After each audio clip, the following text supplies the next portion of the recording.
I'm Nick Snow, watching Government for Oil and Gas Journal in Washington, D.C. The April 29th conference's focus was better than average. Consider economic, social, and security consequences if governments were to follow some environmentalists' advice and not produce their country's energy resources because the climate consequences would be too dire. Then the moderator for the first panel announced the U.S. Association for Energy Economics National Capital Area Chapter's rules for covering the event, and matters turned difficult. Speakers' points could be paraphrased, but not for attribution without their permission, he said. That seemed wholly unacceptable. As time passed, however, it began to look possible that NCAC's Chatham House rules might offer a fresh way to report the conference at Johns Hopkins University's School for Advanced International Studies. Doing so in this column would require discipline because of its 435-word limit. It seemed worth a try. Here are the results. Energy from fossil fuels provides undeniable benefits. Standards of living and national economies can improve with proper management and reliable deliveries. Developing nations with potential supplies see them as a way to industrialize.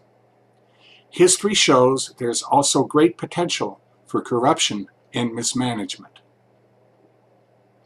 Technology is helping reduce environmental impacts as it improves fossil fuel production.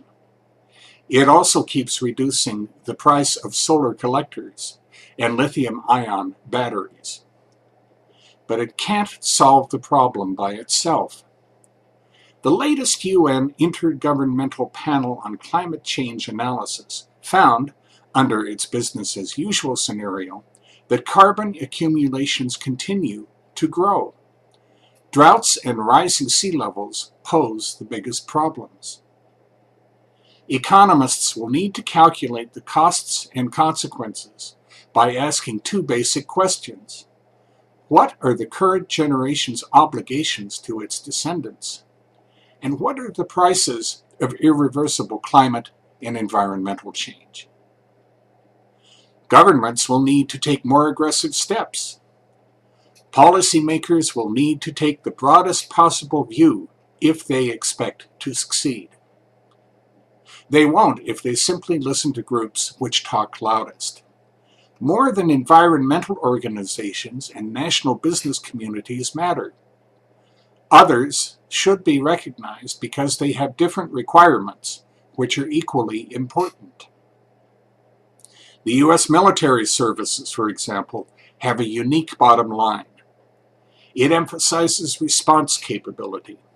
Forces must have immediate access to fuels so they can respond quickly and effectively to emergencies and enemy actions. They also must consider possible impacts on naval fleets and ports as sea levels rise. Potential biophysical and socioeconomic consequences also matter.